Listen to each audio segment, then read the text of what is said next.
Good morning, and welcome to the Lone Star Weekly Business Hour. Your host, Rick Schissler, is a Silver Fox advisor who personally has over 40 years of experience as a serial entrepreneur. So sit back, pull out your pad and pencil, and get ready to take notes as we join Rick Schissler in his Lone Star Weekly Business Hour. Good morning and welcome to the Weekly Business Hour. This is Rick Schissler, your Silver Fox advisor and host for the Weekly Business Hour. We have a wonderful show lined up for you this morning, so I encourage you to sit back, pull out your pad and pen, and take notes. I think we've got a lot of wonderful things to talk about today. Got a great guest in the studio that we'll meet in just a moment. I want to mention a couple of things before I start on my weekly tips and ideas to share with you. First of all, make a note. The Players have a new radio play playing now, The Green Hornet, The Ghost Who Talked Too Much. That'll air again on Saturday at 7 o'clock. It was live this past Saturday. But in case you missed it, tune in to irlonestar.com and hear this great radio play by the Players. The second thing I want to mention is this coming Saturday from 9 to 5 at Wes Anderson Ford over in Cleveland. They're having a special event, fundraiser, a crawfish boil, lots of activities, big family event, lots of things to do. And this is to benefit Heaven's Army Resources, and Lone Star will be there, broadcasting live between 9 and 5 on Saturday the 22nd. So mark that down if you're looking for something to do. You've got a young family or an old family or just yourself. Come on by and see the folks, enjoy some good crawfish, and have a great time. So let me move on to the tips and ideas that I have for this week to share with you. And the first one, I'm going to relate to an article I read, an article by Rick Schissler. It was an article I picked up recently online regarding leadership, and it's very basic. But I think many times, particularly if we're involved in small business, we forget about what it means to be a leader. And obviously one of the most important, if not the most important things we do as a leader is we lead the people who work with us on a day-to-day basis. We're the boss. But we've got to be more than a boss. We have to be a leader. And one of the important things about leading is having the right folks working for us, the right people to follow us as a leader. And Howard broke down into basic types, personality types or types of employees. I thought it was very interesting. He pointed out that, in his opinion, you have 4 types of people working for you. And if you have employees, I encourage you kind of do a checklist here and see if you can put all of your employees into one of these general categories. The first, he says, are the fully engaged. These are the people, the fully engaged people that we all would love to have all our employees be. The ones that really love the business, they work hard, they look forward to the success of the business, they've tied their own success to the business. And a number of surveys by Gallup and others have indicated that about 30% of the employees at any company, and these could be very large companies, small companies, about 30% of the employees typically are what they call fully engaged. The next category is engaged employees. These are people that focus on their jobs, they do a good job, they focus while they're on the job at doing the job. But they have other interests and so on and so forth. Doesn't mean they're bad employees, though. I've got to make that sure. Then you have the disengaged employees, the third category. And these are the ones that are there really to collect a paycheck. They do little or nothing to really engage in the business.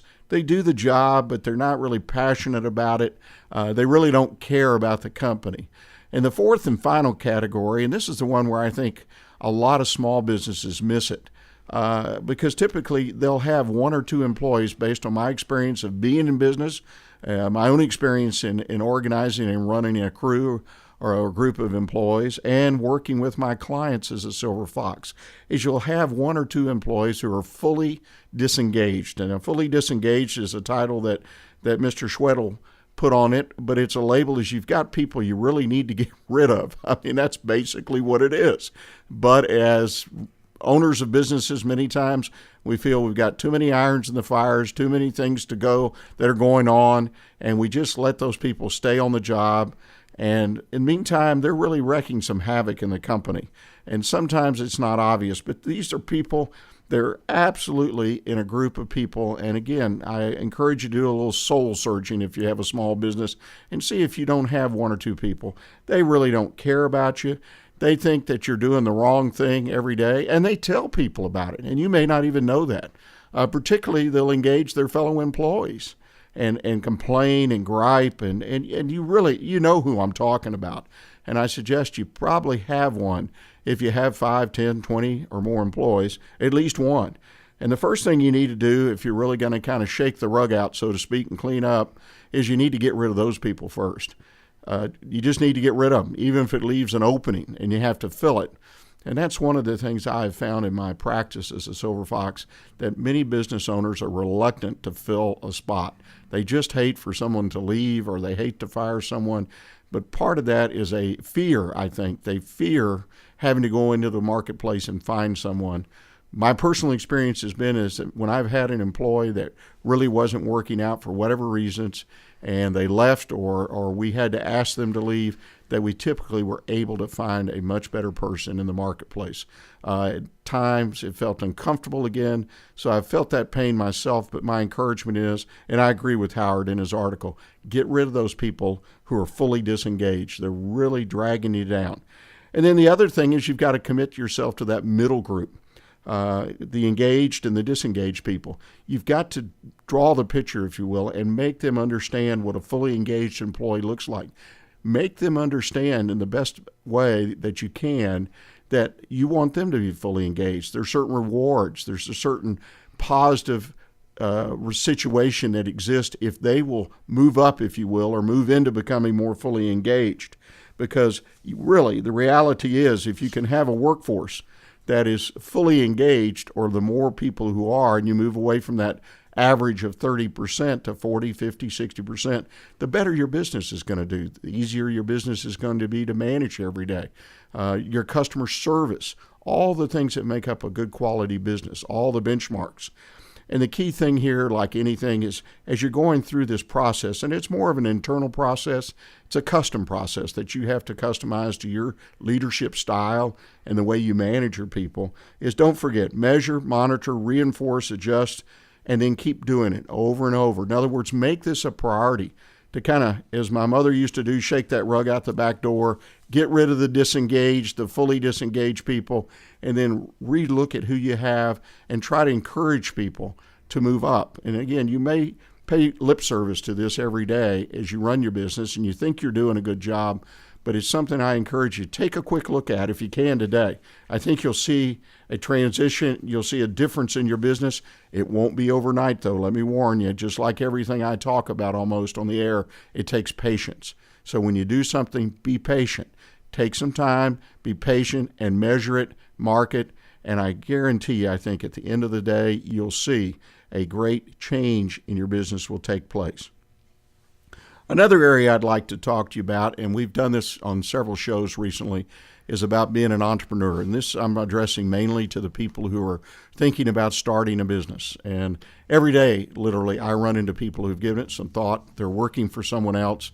Sometimes they're working in the large corporate environment. A lot's happened in our country the last 5-6 years in the economy. A lot of people have lost their jobs. So I think there's even more people out there that are contemplating, particularly people who are older in the workforce, those that are over 50, 55, that seemingly are finding it really hard to find a job, even close to the type of job, the pay level and whatnot. And they're contemplating opening their own business. And I address these comments to you and to you who are already in business. But one of the things I think where people trip up, and I really wanted to talk about this for a couple minutes today, is when they start a business, they may do all the planning, do all the things they need to do. But one of the things I find people forget to do is to look at their lifestyle. They forget to look at themselves. And we talked about this a couple weeks about communicating with your family if you were married and had a spouse or other people that depend on you, to communicate with them about your general plan and the idea that, hey, for a while things are going to be tight, and being real upfront about that. But this is something as an entrepreneur, before you step off into this, that I think you really need to understand that your standard of living is going to change in most cases. Now, not every case, but a vast majority of the cases. And if you've had one standard of living for a period of time, it is very, very difficult, make no mistake about it, to change. It's almost like having a business one day and then going bankrupt the next day. One day you have it all, the next day you don't have anything. Now, that's fairly extreme, but you're going to have to change that because you're going to invest what you have most likely into the business. You're going to you've saved money, you have money. If you work for a big corporation, you got some severance, whatever it is. But you've got to realize that your standard of living is going to be adjusted, and you're going to have to make plans for that. Let's talk for a second about the flip side of that. The easier approach to that, and that's the fact when I'm a new entrepreneur, I come straight out of school or I graduate high school, college, whatever, and I start a business. And that's not unusual today. We see a lot of young people that start businesses right off the bat. And they may have had a job here or there, but it wasn't like a corporate situation where they were climbing a ladder. They've been developing more and more income. But they start with a standard of living more or less what they have to continue as an entrepreneur. In other words, they're prepared. It's not as painful. It's a lot easier transition for them. So that's important.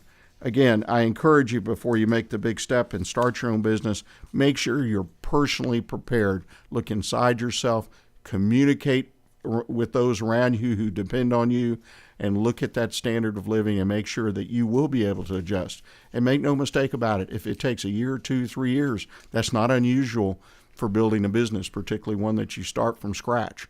If you buy an existing business, it can be a whole different story. But don't forget about this step. Please don't do it, because so many times you start down the road in 3 to 6 months, you don't have the big car, the big house. There's all kinds of stories out there. And all of a sudden you start feeling the pain. And it's pain that really doesn't directly relate to the business. The business may be right on track. You're meeting all your plans. Your financials are good. If you've borrowed money, your lenders, whoever they may be, are happy. But you personally go home and you say, gosh, I'm working all these hours. I'm pushing, I'm shoving. I'm having to do all these things I never used to have to do. I've had to climb outside the box 15 times today, and yet I really have nothing to show for it. And I hate to really have to sit down and talk with people like that. I really I feel bad for them, because they really just generally weren't prepared from a personal point of view, even though what they're doing in the business is great and they're going to have a great business. But sometimes you'll find that people personally who are unprepared just can't make it to the finish line. So it's important, again, to take the time to evaluate yourself and make sure you're going to be able to personally sacrifice, and those around you are going to be comfortable with that sacrifice. One of the other little tips I'd like to give you if you're involved in a smaller business, particularly, again, one with 10, 20, 30, 50 employees, or you're on your own, is look for entrepreneurial groups to join. One of the things that the Silver Fox Advisors do is we have CEO roundtables, which are designed exactly for that, for owners of businesses to come together. In the case of the Silver Fox roundtables, on a monthly basis for an hour, hour and a half. And there you sit down with fellow business people and you talk about your businesses. And they have different shapes and forms and different agendas, but the groups themselves put this together. There are lots of groups that you can join as entrepreneurs. I personally favor the roundtable approach because I used it when I started 2 of my businesses that I was involved in, was able to find a roundtable group to join, and was able to find people who supported me, who acted as advisors or almost like a board of directors. And I had someone to talk to. So I would encourage you, as my final tip of today, to look for a group or groups to join, not just a networking group to build your business, but a group, a place where you can go and say, okay, confidentially, this is what's happening to me. Can you help me out? And I think the confidentiality is important. You need to be able to, and I'll use it in a crude way, spill your guts and talk about what's happening to you. Chances are there are 1 or more people in that group it's happened, and they can give you some good advice. They got a shoulder for you to lean on and help you through some tough times. But also, and really more importantly to me in my experiences, they gave me ideas that helped me grow my business. They helped me do some things that made major changes in the way I was approaching things, because I had my head down, I was working hard, and they gave me a little bit of time each month to work on my business, as we say, instead of in my business. So encouragement, absolutely make it important. Put it on the checklist for success in your businesses. Join an entrepreneurial group, perhaps a CEO roundtable at the Silver Foxes. We're going to take a short break now, and when we come back, I'm going to introduce you to our guest, Bruce Anderson, who happens to be a fellow Silver Fox, and we're going to spend the rest of the program talking about leadership. Bruce is an expert in that field, and that's why I asked him to join us today. So, ladies and gentlemen, stay with us, and we'll be back with you in just a moment. Hi, I'm Joyce with the Corner Pub, in downtown Conroe. We're located at the corner of Simonton and North Main, just across the street from the courthouse. The week starts off Monday with open mic, hosted by Alan, and Tuesday nights open mic, hosted by Jeremy Bankhead. And on Thursday evening, McFarland Jams. There's nightly drink specials available every night, all night. And don't forget, live entertainment every weekend. To see a full list of events, visit our website at thecornerpubinconroe.com. So come join us at the Corner Pub, where the deli is open late.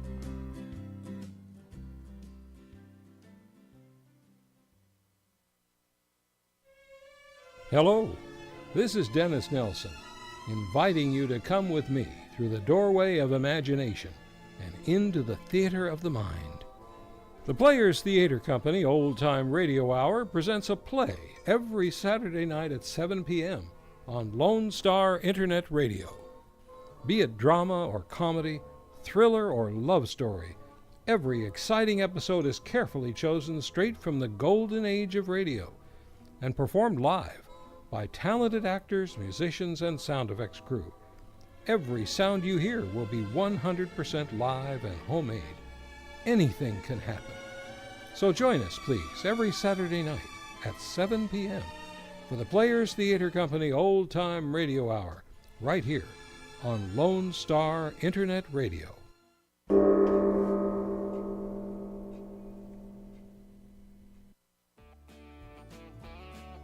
Since the Houston Livestock Show and Rodeo awarded its first scholarship, we have sent nearly 15,000 students to college on show scholarships. Just this year, 2,000 students are attending more than 100 Texas colleges and universities on show scholarships worth nearly $30 million. Combined with the junior market auction money, livestock and horse show premiums and prizes, cat scramble awards, school art auction money, judge and contest prizes, grants to universities, and funds to cultural, community, and civic organizations, the Houston Livestock Show and Rodeo has committed more than $350 million to youth and education throughout Texas. Learn more at rodeohouston.com. Welcome back to the Weekly Business Hour. This is Rick Schissler, your Silver Fox advisor. And as I mentioned right before the break, we're pleased to have Bruce Anderson. Bruce and his firm, Thinking Partners, Inc., he's a Silver Fox advisor, or associate, I should say, to be more proper.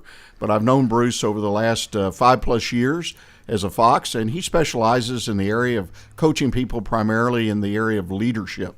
Bruce, welcome to the show. Well, thank you. Well, give us a little bit of background. What brought you to where you are today in your profession? Well, doing leadership coaching is really my third career. I started out after getting out of the military. I was in the Army, and I went into human resources. And I was in human resources for a number of years, worked for 4 different companies, enjoyed it, but realized at a certain point that there was something else.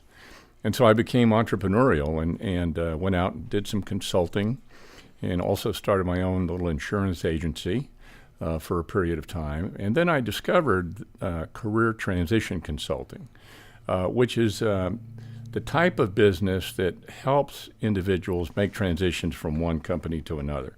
Another term for it is outplacement. And I worked for a large human resources consulting firm for 15 years. I was vice president of career transition and organizational consulting for the region, the Southwest region. And I found it immensely rewarding. Really enjoyed the opportunity to make a contribution, work with people to help them get where they wanted. And in the middle 90s, I discovered coaching. And that was, at that point in time, was kind of a fad. But I was immediately attracted to the idea of working with people to help them become more effective. And since that time, coaching has moved from a fad to a trend to a real professional service. And many of the large corporations, Fortune 1000 corporations, engage coaches externally to come in and coach their leaders in the same way that Tiger Woods has a coach or any sports figure. They realize that having a coach for executives and leaders can be very helpful in having them become more effective. And corporations have also begun hiring internal coaches. However, having the confidentiality and the external objectivity can be pretty important. So the external coach business is still going to be around for a long time. So it's now become a true professional service. And while I was with Right Management, which was the firm that was the human resources consulting firm, I built a coaching practice with our client base of Fortune 500 companies, and just really became enthralled with the idea of doing this full time as opposed to doing the career transition and the executive coaching. I went through a number of training programs specifically designed to enhance my coaching skills. And in 2003, I left Wright and started Thinking Partners. And we're in our 11th year now, and we've just had a wonderful time. It's just been a very, very rewarding third career for me. The practice has primarily been in Houston, so I haven't had to travel a lot. I have just a terrific day-to-day experience in helping people become more effective in what they do. And so that's pretty much how I got where I am now. Well, that's a wonderful story. Obviously, that 15 years with Right Way, that was a great training ground. It was indeed, yes, yeah. I've noticed when I went on your website, you've had some in the Houston area, particularly, and other places. You've got quite a client list: Memorial Hermann Hospital, Methodist Hospital, Rice University, Sterling Bank, United Way of Texas. These are names that most folks know. Yeah, there are a number of branded companies that people know, but also there are a lot of firms that I work with that are not, name recognized generally. Smaller companies that don't have kind of a commercial brand. Well, one of the things that you and I have actually talked about is you tend to work with a larger company. And how do you define a larger company as far as your practice? Well, I've worked with smaller companies. I have had one company last year I worked with, which was an offshore consulting firm that did about $15 million a year in business. But most of the companies I'm working with are in the, $100 million to $3 billion level. And so it's generally the larger companies. And they're both publicly held and also privately held. One of the things that I picked up from you, too, were some of the case studies. And I looked through those that you offer, I guess, prospective clients and whatnot, and some of the things. And one of them that caught my eye was the client, you may recall, it didn't have a name for the client, but a director of primary physician residency program, I guess, in a hospital system. And you worked directly with him with issues he had in leadership as far as running his program. Can you elaborate on that a little bit? That's an interesting it is, yeah, type of engagement. Yeah, and there's some simplistic ways to kind of categorize the leaders' what I call conditioned tendencies. So some leaders have a conditioned tendency to be very assertive. They're advocating. They're very decisive. They're moving forward. They're very task-oriented. So we'll say that on that end of the spectrum, we have assertive. And then on the other end of the spectrum, we have leaders who are accommodating. They're nicer. They have a hard time making decisions, particularly tough decisions around people. They have a hard time confronting people. So an effective leader knows when to move from one to the other, from being assertive to being accommodating. In the same way that an effective leader needs to know when to advocate and sell and know when to listen and be in an inquiry mode based on the circumstances that they're in. And one of the things that we work with executives on a lot is this idea of being agile, being flexible, being able to determine what you want to achieve, and based on that, modify your behavior in such a way that you're going to achieve it. And that really is kind of a foundational piece to what we do, and that requires a lot of inner exploration to understand what your kind of internal operating system is so that you can become more aware and as a consequence become more effective and self-aware such that you can become more flexible in the way that you respond to things.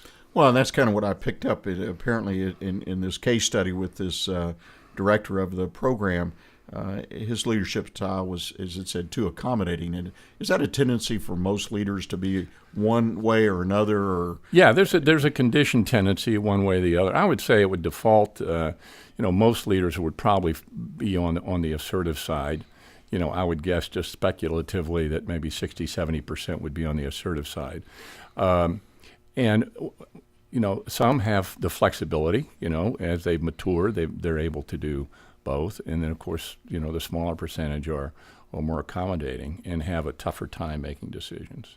Well, I would think that particularly with smaller businesses, and again, I recognize, respect, you don't work with small business, but a lot of times you're going to find small business leaders probably more assertive. Is that, because they've gone out and started a business? Well, it's interesting. I mean, what you were saying earlier about employees and making decisions about employees, I think is really interesting. I think one of the things that small business owners have a challenge with is being loyal. You have small business people have a tendency to really have a lot of loyalty to their employees and respond to the employees being loyal to them. And when you have an employee who's been with you 5 or 10 years or even longer, and you have a lot of loyalty to them, there are times when you can be very forgiving, maybe too forgiving, regarding their performance, to the point where it becomes detrimental to the business.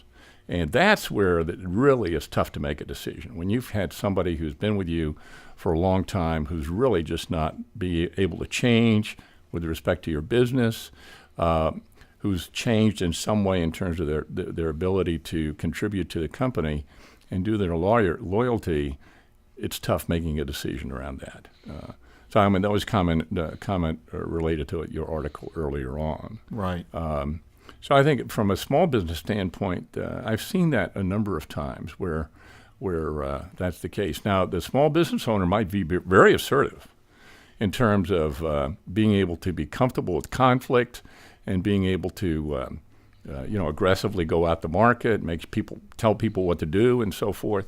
But at the same time, they're protective of their family, if you will, their family of employees, and sometimes that can be problematic, if you will.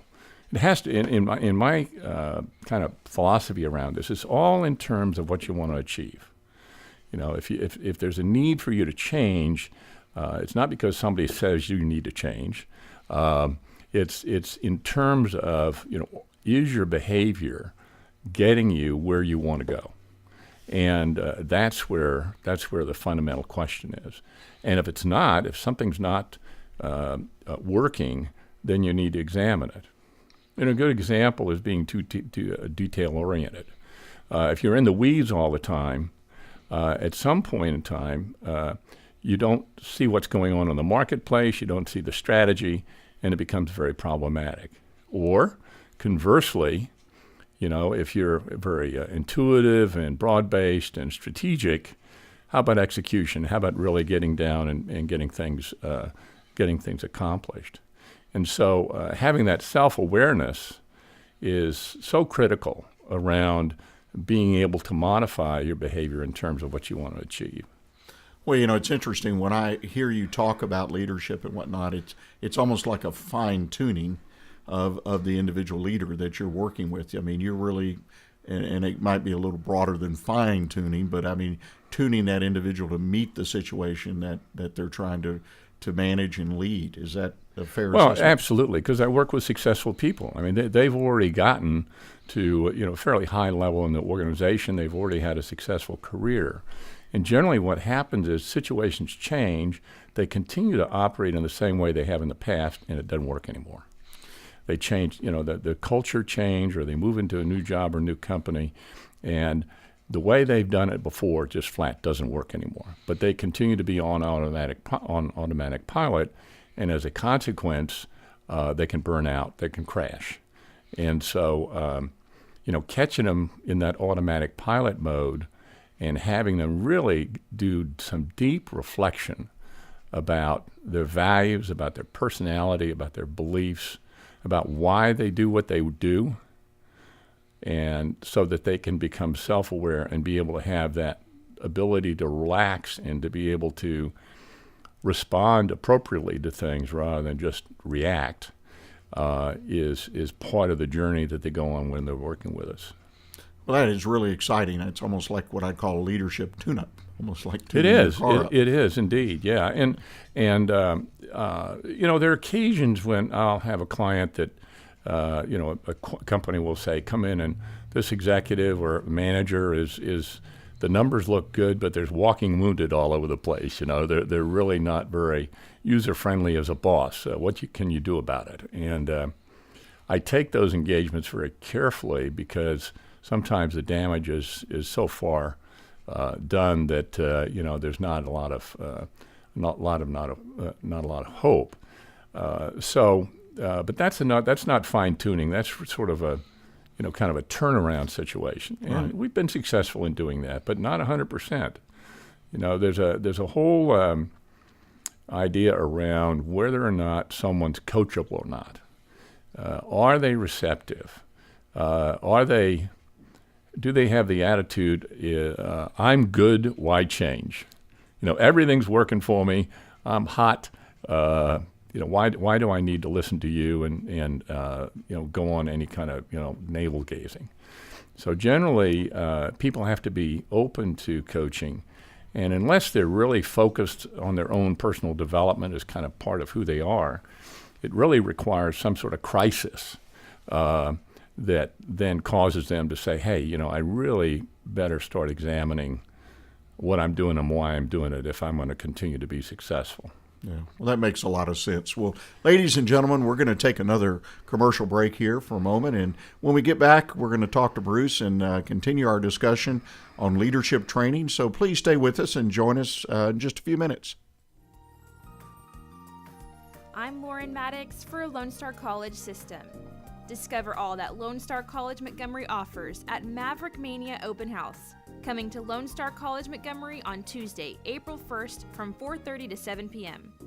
Take a campus tour, visit with representatives from every academic program, and get your admissions and financial aid questions answered.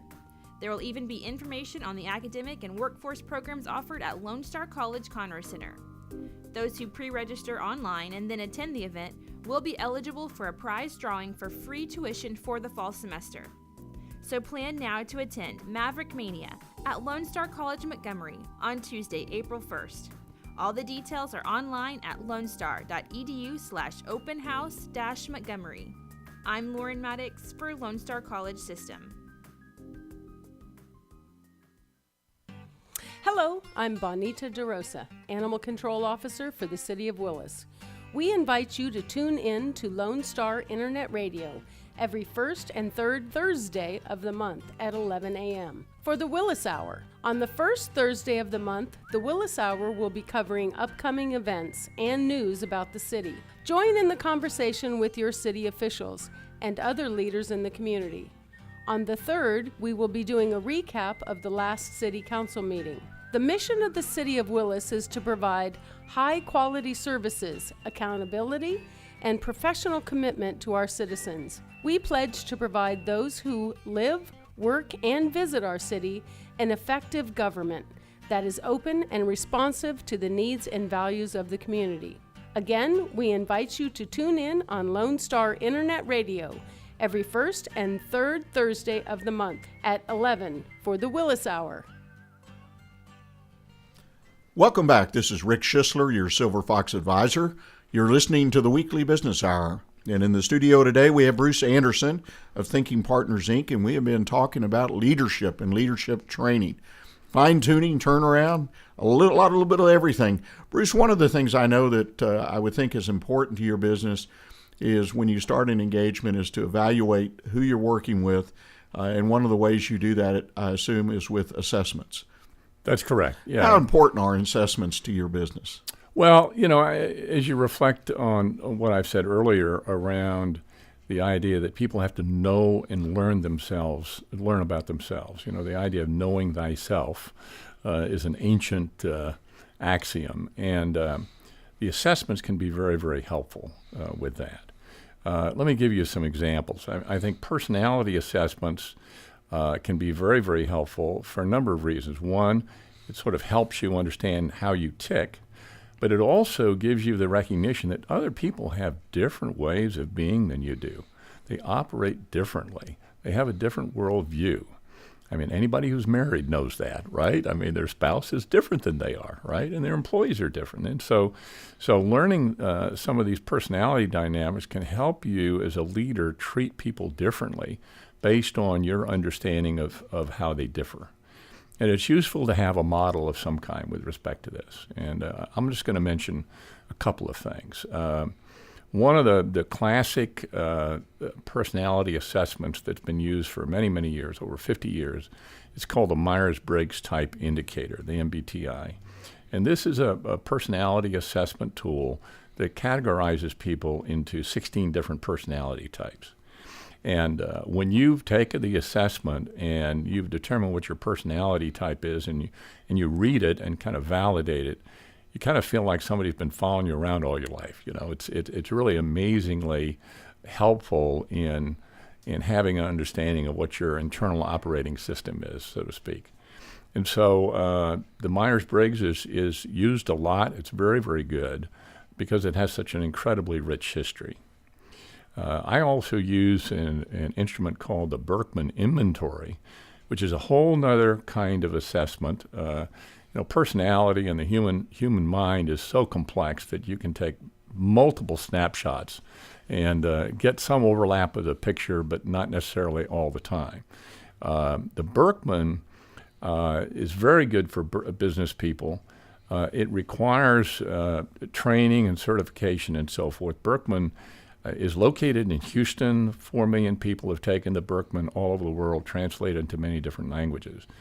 And it really looks at people in terms of whether or not their basic tendency is to be future-oriented and ideal-oriented, whether they're primarily communicators, they're kind of the primary approach is communication, whether they're kind of get-or-done kinds of people, they're very operationally oriented and they want to really get things done operationally in the external world. And then the last is the structure, the accounting, the numbers people, the people who kind of document. And really, it's kind of a business kind of model where people come up with an idea, you sell it, you implement it, and then you document it in some way. So it comes from about 50 years of research and has, and I won't go into a lot of detail about it, but it's just very, very rich. One of the things I like about it is that it measures stress dynamics. So as you read the report, you can uncover what are those things in your environment in terms of how you're treated interpersonally, as well as your environment that might be causing you stress. And in some cases, orchestrate things in such a way that you can reduce your stress levels, which is very, very helpful. So those two are really helpful in terms of, as I mentioned, getting a kind of a self-awareness and around your internal operating system, if you will. Right. Yeah. No, I'm familiar with both those tests. Mm-hmm. I've personally taken both of them twice. Mm-hmm. Once when I was younger and once when I was older, if you will, about 20-plus years apart. And believe it or not, the results were very, very similar. Absolutely. They're very reliable in the sense that, the way you were when you're 25 is pretty much the way you are when you're 50 or 60. That's exactly what my test showed up. Very interesting. Yeah. Let's shift gears just for a moment and talk about your business, business of being a consultant or a coach. Everyone's in business doing different things every day, selling a product or service. Obviously, you're providing a service. What is the biggest challenge you face in your business day to day? I think it's marketing. When I started and left Wright, I hit the ground running. I already had the website up. I had the business cards. I really started networking like all get out. Went to a huge number of companies and of organizations and so forth. And I had a marketing guy tell me during that time that you need to have 24 touches a year in order for people to remember you. And that really struck me. So I started producing a newsletter that came out twice a month, which was 24 touches a year.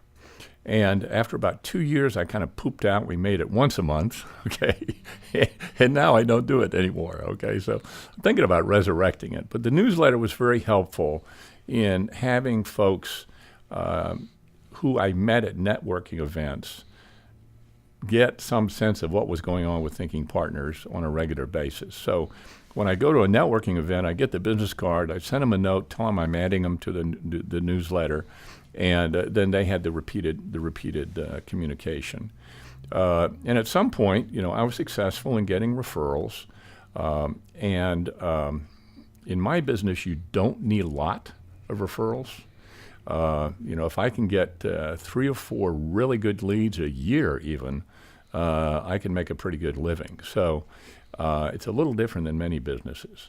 But it's been primarily through networking. Now, the thing that's really exciting to me now is that I'm beginning to get business from the website. My search engine optimization is very good. If you put in Leadership Coaching Houston, I'll come up 2 or 3 from the top. If you put in Executive Coaching Houston, same thing. So I'm starting to get leads from the web, and this year, just the start of this year, I've gotten 2 very, very successful. I've gotten 3 prospects. One of them was not successful. 2 of them were, and so I've gotten new business. So from a marketing standpoint, I think the web can really be very, very helpful. That's interesting. Just to back up just a second, you mentioned doing the newsletter, and that's one thing I noticed when I went to your website. It mentioned a newsletter, and I did the 24 touches is something new. I'd never heard of. That's a lot of touches in a year. It is. I can understand why the newsletter would make, at least numerically, make sense. Yeah. Newsletters are a lot of work. I know a lot of my clients over the years have tried newsletters, and it's finding content. It's all about content, which they tell us the web's all about content. But one of the things I find in trying to collect content, it keeps me focused on what I'm doing. In other words, a chance to write. I'm one of those kind of people. I like to write things down, and so I'll find articles and collect articles.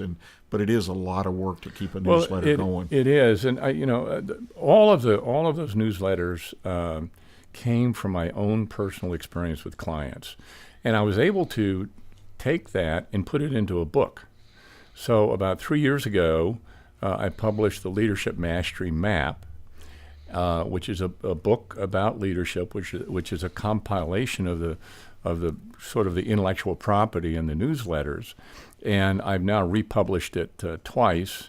It's on Amazon. It's on my website, the Leadership Mastery Map, and it's been a great marketing tool. It's a leave behind when I meet with a prospect, and I've also sold quite a few of them. So it's been, I think, very helpful in terms of establishing credibility, if you will, the way the website does. I've written a book, quote. It's self-published, okay. Wiley hasn't produced it, but at the same time, it's been a very nice marketing piece that I have some pride in. Well, and also I will add that I believe it's a good book too, and it's worth a read. It's not just a marketing piece, as you say. Obviously, it serves that function, but I would encourage people, if you're in any kind of leadership capacity, it's a book worth taking a look at. Yeah, and it's different than most in the sense that it's not the kind of book that you necessarily read from front to back. What you do is you have it available, and every once in a while you flip through the table of contents, and something will strike you that relates to something that's going on right now. And you read that, and then you'll get some ideas around how to handle that particular thing.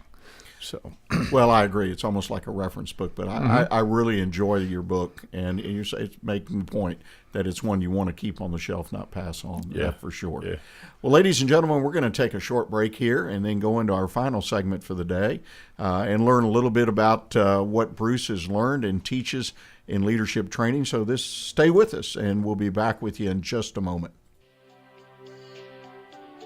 It takes something special to make it in the business world. Montgomery County is fortunate to have a diverse pool of industries and businesses. Join me, Cassandra Roshan, Director of Membership Development with the Greater Conroe, Lake Conroe Area Chamber of Commerce for Mind Your Business. I will sit down with our chamber members to talk history, community involvement, and get some tips of the trade on how to be successful in our current business environment. Tune in on the third Tuesday of each month at 11 a.m. to hear from our members of the Greater Conroe Lake Conroe Area Chamber of Commerce talk about their professional experiences. I guarantee you will walk away with insight of how to mind your business.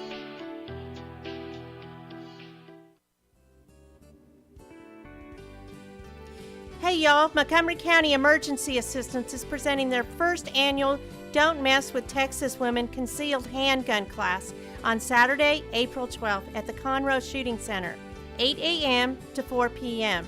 It's limited to 30 participants. It's just $100 with all proceeds benefiting Montgomery County Emergency Assistance.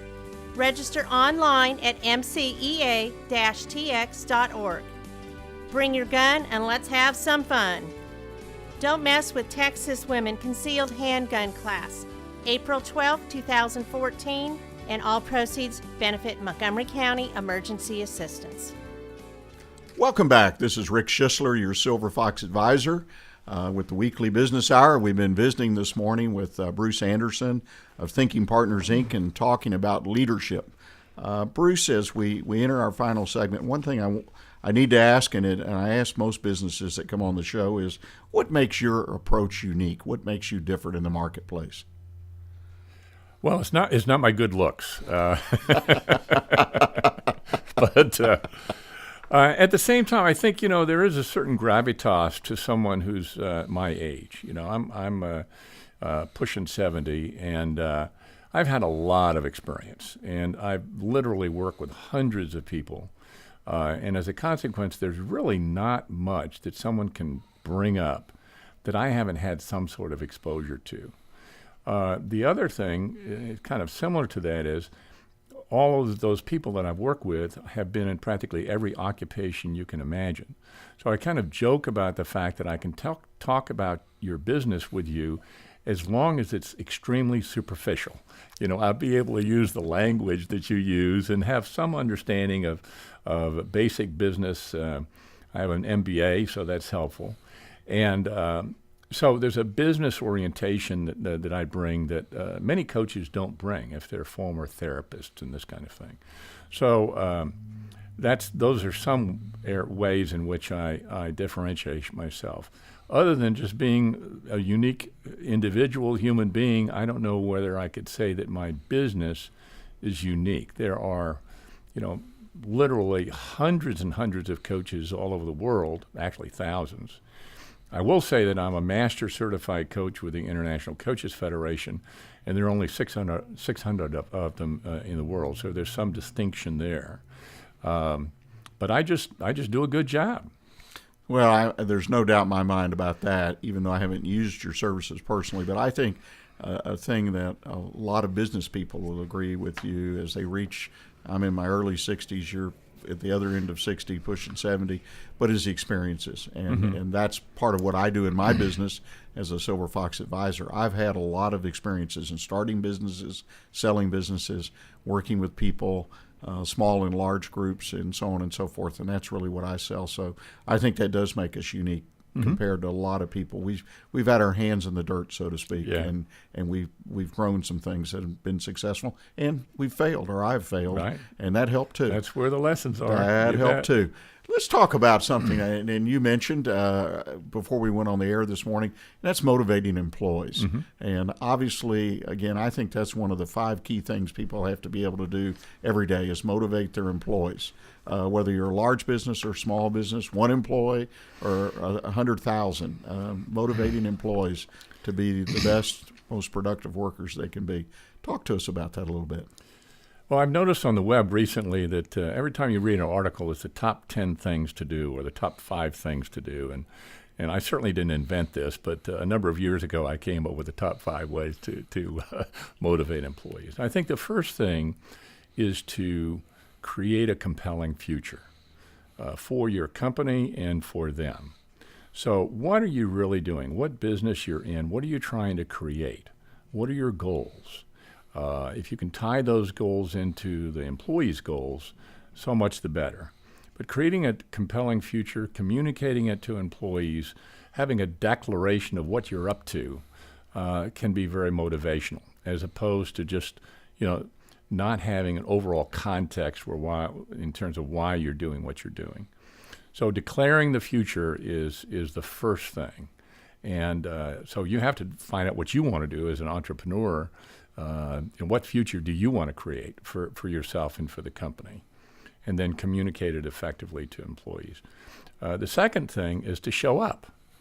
And what that means is to be engaged in conversations with your employees about the company and about what your expectations are and what the future is. It requires repeated communications. But you want to be out where the employees are and not just try to manage your company by email. Get out in the field. Walk through the offices on a daily basis. Be where their employees are so that you can have some level of visibility, because that can be very motivational as opposed to being kind of aloof and absentee from the work. The other is, number 3, is encourage employees. And what that means is express confidence that they can do something. I know you can do it. You're up to this. I have faith in you. I have every confidence that you're going to be able to get this done. Show employees that you really have a respect for their competence, for their capability, and encourage them by expressing confidence in them. And then the fourth thing is to express appreciation. If you do surveys of any company, the number one complaint that employees have is that they don't feel appreciated. And so whatever you can do to sincerely appreciate people, to compliment them, you don't have to be phony about it, but to really find things that they've done that you can express appreciation for, thank them for it, do it publicly in front of other people, huge in terms of having an impact. I tell folks, if you compliment an employee in front of other people and really are sincere about it, they're going to go home and tell their spouse. It's going to be that significant for them. So it really has, I think, a terrific impact if employees really feel appreciated. And then when great things happen, number 5 is celebrate. Just don't point to the next hill and tell them to keep running, right? But stop, celebrate, bring in some ice cream, bring some in some pizza, have an appreciation dinner of some kind. Celebrate something that has really been, a significant milestone for your company. So those are the 5 things: declare the future, show up, express appreciation, encourage, and then of course celebrate. Well, I think those are great items or issues to latch onto. The thing I like about them is they're simple, they're straightforward. I think they're probably applicable in any business I could think of, and they really do declare the message well. I ask you about the first one, declare the company and what it's about.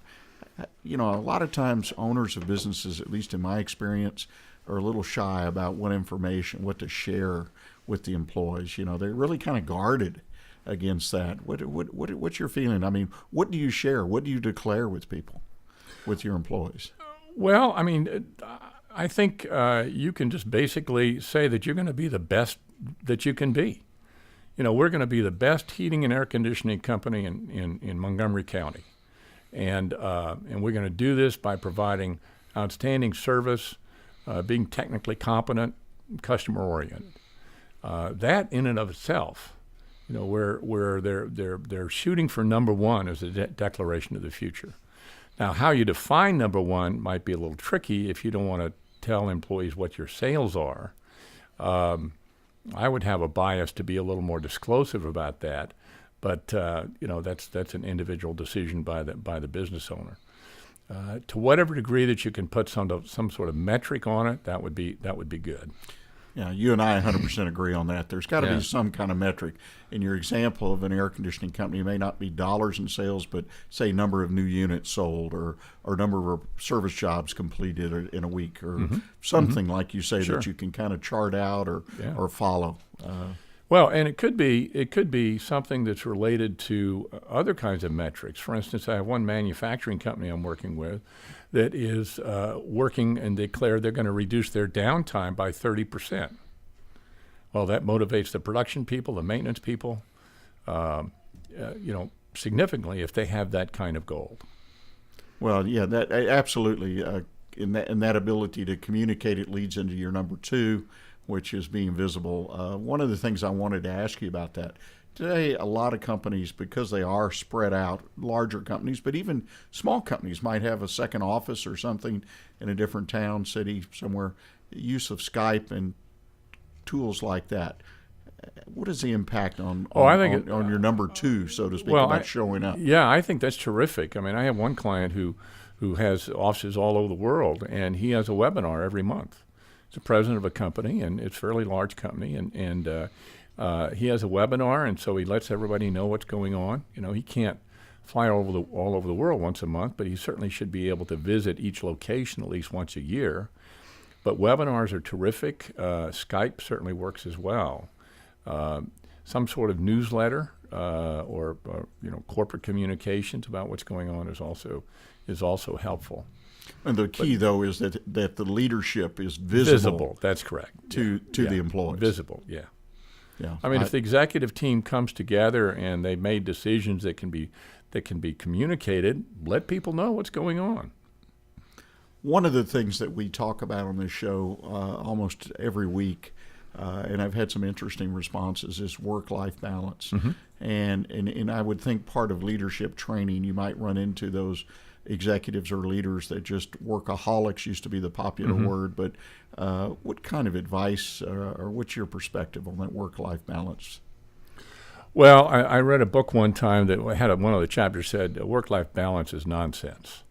And, it's all a matter of choice. I do have a little exercise I'm going to have suggest people go through, though, that might very well help them get clarity around how they really want to live their lives, if you will. And it's called taking a tolerations inventory. And what you do is just carry a little piece of paper around with you, put it on your PDA or whatever, and for a period of a few days, if not longer, make a list of what you're tolerating. Make a list of everything that's bugging you. And that includes things that are environmental, like your home, your car, work. What bothers you about your environment? What bothers you about the people who you're in relationship with? What are you tolerating about yourself? Are there things in the past that keep coming up and sucking you of energy in some way? So you make a list of tolerations, and you can shoot for 20 to 50. And by doing that, you get an understanding of where your energy is being drained. And then you can be a choice. Like I had a toleration for Houston heat. I mean, I used to complain about the heat all the time. And then I've been in Houston for 3 decades. But about 12 years ago, my wife and I decided to buy a new house in Houston. Well, that was certainly a recognition that I accepted. I'm at choice about living in Houston, right? Well, I can't complain about the heat anymore. If I didn't like the heat, I ought to move to, Bismarck, North Dakota, right? And of course, I'd have something else to complain about. But so you make this list of tolerations that allows you to be a choice around the things in your life that rob you of energy. So you have a toleration that you're not at your kid's baseball game as much as you'd like. Then that highlights the fact that you might have to make some choices around how you use your time. So that's an example of maybe what would surface. But I would encourage folks to go through that exercise. It's really, really interesting. Yeah, that sounds like a really good approach for people to do a little self-analysis. Mm-hmm. Doesn't cost them anything but a little Right. bit of time, and another example of working on your business. I like that. I've never heard that concept, but let's make a list and find out and see what workarounds. What if bugs any. you? That's Yeah. right. And then we prioritize and There have you to go. make those decisions, right? That's right. Bruce, I can't thank you enough for being on the show today. You've enlightened me, and I'm sure our listeners as well. If someone wanted to get in touch with you, how could they do that? Well, I'd be happy to have them go to thinkingpartners.com, and they can email me at bruce@thinkingpartners.com, or they can call me at 713-882-5285. Okay, give me that phone number one more time. 713-882-5285. 713-882-5285. bruce@thinkingpartners.com. Well, again, thank you very much. And ladies and gentlemen, I want to thank you for joining us today. I want to remind you also that our conversation today will be available on archives, as all our weekly business hours are, not only on SoundCloud for the audio, but we also are on YouTube now. So if you're a YouTube listener or viewer, I should say, I guess, listen, view, you should go to YouTube and check out our channel there. And all the shows are archived for your pleasure, and this one will be up shortly this week. And also tell you that next week, we have a wonderful guest coming in next week, Chad Patterson, the Executive Director of the Montgomery County Emergency Assistance, is coming in and talk to us about the business of running a nonprofit. So please make a note. Join us next week at 11 o'clock. And we offer you check out the Lone Star website at www.irlonestar.com for more information. And remember that Lone Star Internet Radio is Conroe and Montgomery County's community radio station where the community comes to connect. Lone Star, serving Montgomery County from the heart of Conroe. See you next week, partner. Hey everyone, this is Tina, your host from Retro Saturdays. I wanted to invite you to visit the Lone Star Studios here in downtown Conroe, Texas. We're all volunteers here, and we need your help in serving the Montgomery County area. Radio media is a fun field to be in. Lone Star Internet Radio serves Montgomery County with news, current events, local programming, and of course, music. If you are interested in volunteering and sharing your talents in media, go to irlonestar.com and let us hear from you. Lone Star Internet Radio, serving Montgomery County from the heart of downtown Conroe.